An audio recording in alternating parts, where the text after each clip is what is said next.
आप सुन रहे हैं जगत गुरु तत्वदर्शी संत रामपाल जी महाराज द्वारा लिखित पुस्तक मुसलमान नहीं समझे ज्ञान कुरान का पेज नंबर 207। यह फोटोकॉपी ऋग्वेद मंडल 9 सूक्त 96 मंत्रा 19 की है।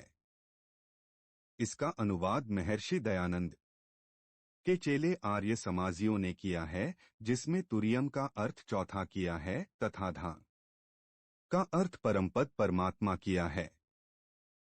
फिर अनुवादक ने स्पष्ट किया है कि तुरियम परमात्मा यानी चौथे परमात्मा का महापुरुष वर्णन करता है।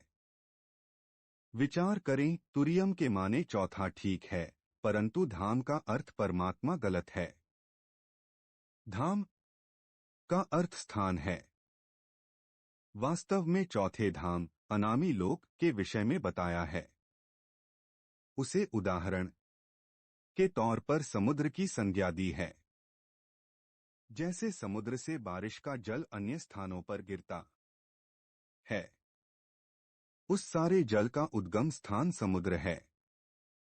इसी प्रकार चौथे अनामी लोक में विराजमान होकर कबीर परमेश्वर जी ने अन्य सब लोकों व ब्रह्मांडों की तथा आत्माओं की रचना की है। इसलिए समुद्र शब्द प्रयुक्त हुआ है। इस मंत्र में चौथे धाम का वर्णन है। आप जी सृष्टि रचना में पढ़ेंगे, उससे पूर्ण जानकारी होगी कि नीचे से चौथा धाम अकह अनामी लोक है। जिस धाम में विराजमान होकर परमेश्वर ने नीचे के सब धामों लोकों की उत्पत्ति की थी, उसका वर्णन इस वेद मंत्र में है। परमात्मा ने ऊपर के 4 लोक अजरमर रचे हैं। 1 अनामी लोक जो सबसे ऊपर है। 2 अगम लोक। 3 अलख लोक। 4 सत्य लोक। हम पृथ्वी लोक पर हैं। यहाँ से ऊपर के लोकों की गिनती करेंगे तो 1 सत्यलोक, 2 अलख लोक, 3 अगम लोक तथा चौथा अनामी लोक। उस चौथे धाम में बैठकर परमात्मा ने सर्व ब्रह्मांडों व लोकों की रचना की। शेष रचना सत्यलोक में बैठकर की थी। यह तुरिया चौथा धाम है। उसमें मूल पाठ मंत्र 19 का भावार्थ है कि तत्वदर्शी संत चौथे धाम तथा चौथे परमात्मा का विभक्ति भिन्न भिन्न वर्णन करता है। पाठक जन कृपया पढ़ें सृष्टि रचना इसी पुस्तक के पृष्ठ 263 पर, जिससे आप जी को ज्ञान होगा कि लेखक संत रामपाल दास थी। वह तत्वदर्शी संत है जो तत्वज्ञान से परिचित है। आप सुन रहे हैं जगत गुरु तत्वदर्शी संत रामपाल जी महाराज द्वारा लिखित पुस्तक मुसलमान नहीं समझे ज्ञान कुरान का पेज नंबर 208। विवेचन ऋग्वेद मंडल 9 सूक्त 96 मंत्र 20। मर्य न शुभ्रः तन्वा मृजाना अत्यः न सृत्वा सने धनाना वृषेव यूथा परिकोशम अर्शन कनिक्रदत चंबोह आविवेश। 996 20। अनुवाद मर्यः मनुष्य न के समान, यानी जैसे मनुष्य सुंदर वस्त्र धारण करता है, ऐसे परमात्मा शुभ्र तन्व सुंदर शरीर मृजाना धारण करके अत्यः अत्यंत सृत्वा गति से चलता हुआ धना नाम भक्ति धन के धनियों अर्थात पुण्यात्माओं को सने प्राप्ति के लिए आता है। यूथा वृषेव जैसे एक समुदाय को उसका सेनापति प्राप्त होता है, ऐसे वह परमात्मा संत व ऋषि रूप में प्रकट होता है तो उसके बहुत संख्या में अनुयायी बन जाते हैं और परमात्मा उनका गुरु रूप में मुखिया होता है। वह परमात्मा परिकोशम प्रथम ब्रह्मांड में अर्शन प्राप्त होकर अर्थात आकर कनिक्रदत ऊंचे स्वर में सत्य ज्ञान उच्चारण करता हुआ चंबो पृथ्वी खंड में अविवेश प्रविष्ट होता है। भावार्थ जैसे पूर्व में वेद मंत्रों में कहा है कि परमात्मा ऊपर के लोक में रहता है, वहां से गति करके पृथ्वी पर आता है, अपने रूप को अर्थात शरीर के तेज को सरल करके आता है। इस ऋग्वेद मंडल 9 सूक्त 96 मंत्र 20 में उसी की पुष्टि की है। कहा है कि परमात्मा ऐसे अन्य शरीर धारण करके पृथ्वी पर आता है, जैसे मनुष्य वस्त्र धारण करता है। और धनानाम भक्ति के धनी दृढ़ भक्तों, अच्छी पुण्यात्माओं को प्राप्त होता है, उनको वाणी उच्चारण करके तत्वज्ञान सुनाता है। प्रमाण ऋग्वेद मंडल 9 सूक्त 95 मंत्र 2। ऋग्वेद मंडल 9 सूक्त 95 मंत्र 2 का अनुवाद महर्षि दयानंद के चेलों ने किया है, जो बहुत ठीक किया है। इसका भावार्थ है कि पूर्वोक्त परमात्मा अर्थात जिस परमात्मा के विषय में पहले वाले मंत्रों में ऊपर कहा गया है, वह सृजाना अपना सरल शरीर धारण करके ऋतस्य पथ्या सत्य भक्ति का मार्ग अर्थात यथार्थ आध्यात्मिक ज्ञान अपनी अमृतमयी वा अर्थात वाणी द्वारा मुक्ति मार्ग की प्रेरणा करता है।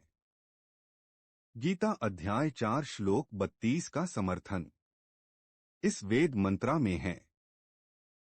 वह मंत्र ऐसा है जैसे अरितेव नावम नाविक नौका में बैठाकर पार कर देता है, ऐसे कि परमात्मा सत्य भक्ति मार्ग से नाम रूपी नौका के द्वारा साधक को संसार रूपी दरिया के।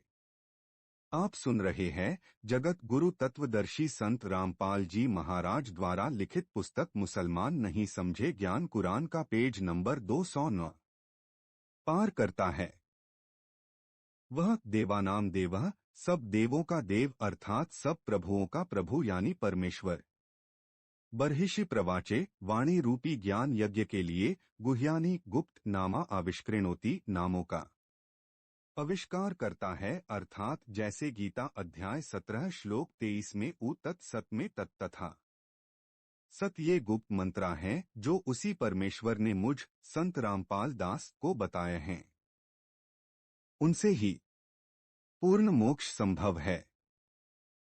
सूक्ष्म वेद में परमेश्वर ने कहा है कि सोहर शब्द हम जग में लाए, सार शब्द हम गुप्त छिपाए, कि परमात्मा सत्य भक्ति मार्ग से नाम रूपी नौका के द्वारा साधक को संसार रूपी दरिया के। आप सुन रहे हैं जगत गुरु तत्वदर्शी संत रामपाल जी महाराज द्वारा लिखित पुस्तक मुसलमान नहीं समझे ज्ञान कुरान का पेज नंबर 209। पार करता है। वह देवानाम देवः सब देवों का देव अर्थात सब प्रभुओं का प्रभु यानी परमेश्वर। बर्हिषि प्रवाचे वाणी रूपी ज्ञान यज्ञ के लिए गुह्यानी गुप्त नामा आविष्कृणोति नामों का आविष्कार करता है अर्थात जैसे गीता अध्याय 17 श्लोक 23 में उ तत् सत में तत्तथा सत ये गुप्त मंत्रा हैं जो उसी परमेश्वर ने मुझ संत रामपाल दास को बताए हैं। उनसे ही पूर्ण मोक्ष संभव है। सूक्ष्म वेद में परमेश्वर ने कहा है कि सोहर शब्द हम जग में लाए, सार शब्द हम गुप्त छिपाए। भावार्थ परमेश्वर ने स्वयं सोहर शब्द भक्ति के लिए बताया है। यह सोह मंत्र किसी भी प्राचीन ग्रंथ वेद गीता कुरान पुराण तथा बाइबल में नहीं है। फिर सूक्ष्म वेद में कहा है कि सोह ऊपर और है सत्य सुकृत एक नाम सब हंसों का जहां बास है बसती है बिन थांग। भावार्थ सोह नाम तो परमात्मा ने प्रकट कर दिया आविष्कार कर दिया परंतु सार शब्द को गुप्त रखा था। अब मुझे लेखक संत रामपाल को बताया है जो साधकों को दीक्षा के समय बताया जाता है। इसका गीता अध्याय 17 श्लोक 23 में कहे उ तत् सत से संबंध है। प्रमाण ऋग्वेद मंडल 9 सूक्त 94 मंत्र 1। विवेचन ऋग्वेद मंडल 9 सूक्त 94 मंत्र 1 का अनुवाद भी आर्य समाज के विद्वानों द्वारा किया गया है। विवेचन पुस्तक विस्तार को ध्यान में रखते हुए उन्हीं के अनुवाद से अपना मत सिद्ध करते हैं। जैसे पूर्व में लिखे वेद मंत्रों में बताया गया है कि परमात्मा अपने मुख कमल से वाणी उच्चारण करके तत्वज्ञान बोलता है, लोकोक्तियों के माध्यम से कवित्व से दोहों शब्दों साखियों चैपाइयों के द्वारा वाणी बोलने से प्रसिद्ध कवियों में से भी एक कवि की पदवी आप सुन रहे हैं जगत गुरु तत्वदर्शी संत रामपाल जी महाराज द्वारा लिखित पुस्तक मुसलमान नहीं समझे ज्ञान कुरान का पेज नंबर 210। उपाधि प्राप्त करता है। उसका नाम कबीरदेव अर्थात कबीर साहेब है। इस ऋग्वेद मंडल 9 सूक्त 94 मंत्र 1 में भी यही स्पष्ट है कि जो सर्वशक्तिमान परमेश्वर है वह कवियन व्रजम न कवियों की तरह आचरण करता हुआ पृथ्वी पर विचरण करता है। प्रमाण ऋग्वेद मंडल 9 सूक्त 20 मंत्र 1। विवेचन ऋग्वेद मंडल 9 सूक्त 20 मंत्र 1 का अनुवाद भी आर्य समाज के विद्वानों ने किया है। इसका अनुवाद ठीक कम गलत अधिक है। इसमें मूल पाठ में लिखा है प्रकविर्देव वीत्ये अव्यह वारेभ्यः अर्षति साहनान विश्वाह अभिस्पृष्ट। सरलार्थ प्र वेद ज्ञान दाता से जो दूसरा कबीरदेव यानी कबीर परमेश्वर है वह विद्वानों अर्थात जिज्ञासुओं को वीत्ये ज्ञान धन की तृप्ति के लिए वारेभ्यः श्रेष्ठ आत्माओं को अर्षति ज्ञान देता है। वह अव्यह अविनाशी तथा रक्षक है साहनान सहनशील विश्वाह तत्वज्ञानहीन सर्व दुष्टों झूठे गुरुओं को स्पृधा अध्यात्म ज्ञान की स्पर्धा अर्थात ज्ञान गोष्ठी रूपी वाक युद्ध में अभी पूर्ण रूप से तिरस्कृत करता है, उनको फिट्टे मुंह कर देता है। विशेष कर इस मंत्र के अनुवाद में आप फोटोकॉपी में देखेंगे तो पता चलेगा कि कई शब्दों के अर्थ आर्य विद्वानों ने छोड़ रखे हैं, जैसे प्रवारेभ्य, जिस कारण से वेदों का यथार्थ भाव सामने नहीं आ सका। ख मेरे अनुवाद से स्पष्ट है कि वह परमात्मा अच्छी आत्माओं दृढ़ भक्तों को ज्ञान देता है। उसका नाम भी लिखा है कबीरदेव। हम कबीर परमेश्वर कहते हैं। विवेचन उपरोक्त प्रमाणों से स्पष्ट हुआ कि पूर्ण ब्रह्मा परमेश्वर यानी सृजनहार कबीर अल्लाह है। वह ही यथार्थ संपूर्ण अध्यात्म ज्ञान सूक्ष्म वेद जो उसकी बोली हुई कबीर बाणी कलामे कबीर है में बताता है। वह संपूर्ण ज्ञान वर्तमान में दास रामपाल दास के अतिरिक्त विश्व में किसी के पास नहीं है। यह अभिमान की बात नहीं, सच्चाई है। सर्व धर्मों के मानव स्त्री पुरुष उसी अल्लाह कबीर परमेश्वर कबीर जी की अपनी आत्मा है। सबका कल्याण करना उस परमेश्वर का उद्देश्य है। यहाँ पर शैतान काल ब्रह्मा ने सबको भ्रमित कर रखा है। सच्ची राह वही आकर दिखाता है। अब आप जी और अधिक जानकारी पढ़ें उसी परमेश्वर के विषय में, वह कैसे कैसे वेश बनाकर अच्छी आत्माओं तक पहुंचता है। अलखिजर को आज अलग अलग सभ्यताओं में विभिन्न नामों से जाना व पूजा जाता है। आप सुन रहे हैं जगत गुरु तत्वदर्शी संत रामपाल जी महाराज द्वारा लिखित पुस्तक मुसलमान नहीं समझे ज्ञान कुरान का पेज नंबर 211। अलखिजर का 55 हदीसों में जिक्र मिलता है। कुछ वाक्य निम्नलिखित हैं। 1. मोहम्मद को अलखिजर का दिखाई देना व साथ घूमना। अलजुहद में विवरण है। मोहम्मद कहते हैं कि अलखिजर व इलियास एलिजा हर साल रमजान का महीना जेरूसलम में एक साथ गुजारते हैं। कुछ मुसलमान व ईसाई शास्त्रियों का ये मानना है कि अलखिजर व एलिया एक ही शख्स है।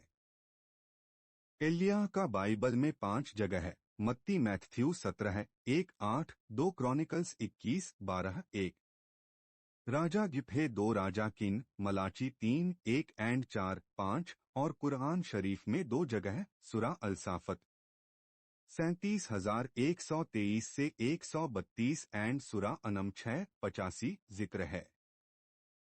उमर 2 में विवरण है। जो शख्स मोहम्मद के साथ टहल रहा था वो अलखिजर था। अबू जुरा अल राजी में विवरण है। मोहम्मद अपने जीवन काल में अलखिजर से 2 बार मिले थे।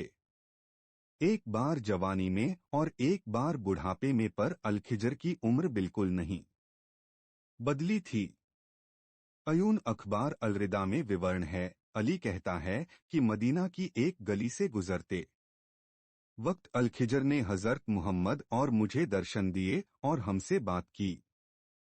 2 अल-बैहकी अल-खिजर का मोहम्मद के अंतिम संस्कार पर मौजूद होना व अली से मुलाकात। मोहम्मद की मृत्यु के उपरांत उनके शव को अंतिम दर्शन के लिए मुसलमानों के बीच रखा गया था। तब एक ताकतवर दिखने वाला सुंदर नाकनक्षेका और आकर्षित करने वाली हस्ती का सफेद दाढ़ी वाला एक आदमी वहां मौजूद मुसलमानों की भीड़ को चीरते हुए मोहम्मद के शव के पास पहुंचा और शोक व्यक्त करके चला गया। बाद में अली ने बताया कि वह शख्स अल-खिजर था। एक दूसरे व्याख्यान में अल-खिजर अली को काबा के पास दिखाई दिए। वहां अली को अल-खिजर ने एक दुआ मंत्र दी और कहा कि तुम इस दुआ को करना, ये दुआ तुम्हें अद्भुत लाभ देगी। तुम्हारे गुनाहों की गिनती आसमान के तारों या जमीन पर पड़ी कंकरों जितनी क्यों ना हो, ये दुआ उनका एक पल ब्लिंक ऑफ एन आई में नाश कर देगी। 3 लतीफ अल मिनन 1:84-98 में जिक्र है कि अल-खिजर आज भी जिंदा है।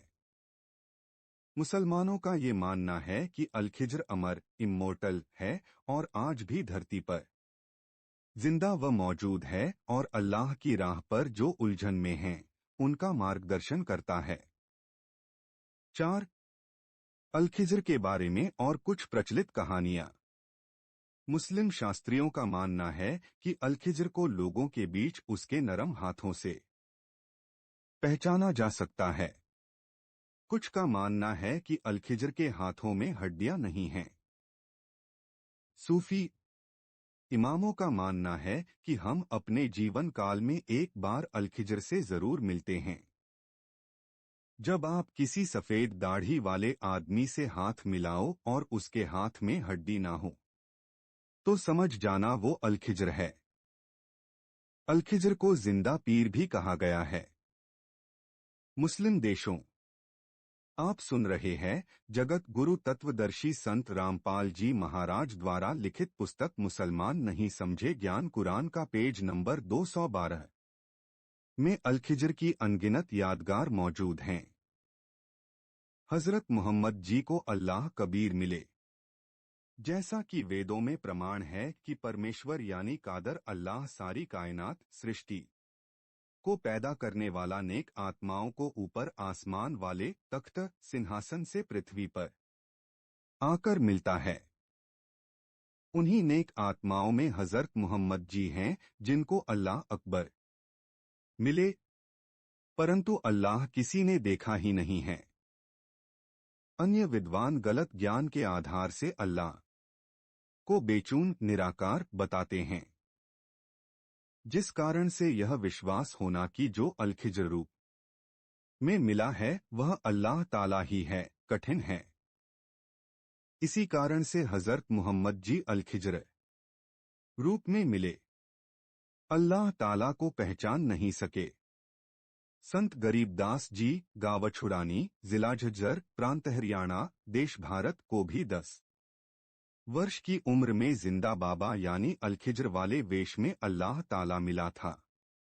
जब बालक गरीबदास जी को विश्वास नहीं हुआ कि यह बाबा जिंदा रूप में परमेश्वर ही है, तो संत गरीबदास जी को अल्लाह ताला ऊपर आसमान में बने अपने गावछुड़ानी, जिला झज्जर, प्रांत हरियाणा, देश भारत को भी 10 वर्ष की उम्र में जिंदा बाबा यानी अल-खिजर वाले वेश में अल्लाह ताला मिला था।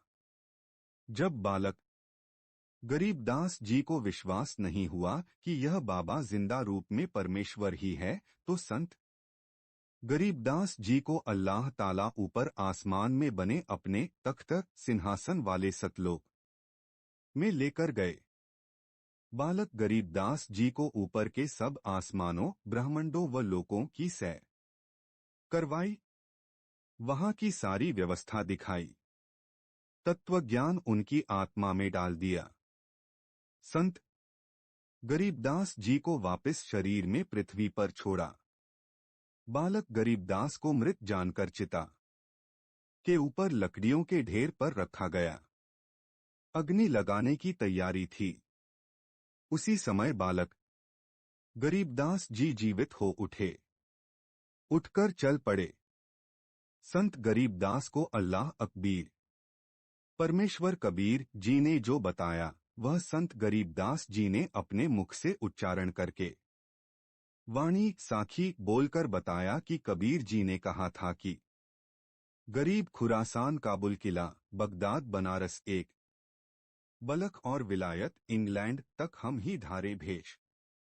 अर्थात खुदा कबीर जी ने बताया है कि सारी पृथ्वी के ऊपर जितने भी देश प्रदेश हैं, जहां जहां अच्छी आत्माएं जन्मी हैं, उनको यथार्थ अध्यात्म ज्ञान बताने तथा सच्ची साधना बताने के लिए मैं ही विभिन्न वेश धारण करके जाता हूं। अरब देशों में काबुल खुरासान, रूम का एक शहर बगदाद, इराक देश की राजधानी बनारस भारत का एक शहर तथा विलायत इंग्लैंड देश आदि आदि में मैं ही जाता हूं। मेरे लिए सब देश सब मानव एक समान हैं।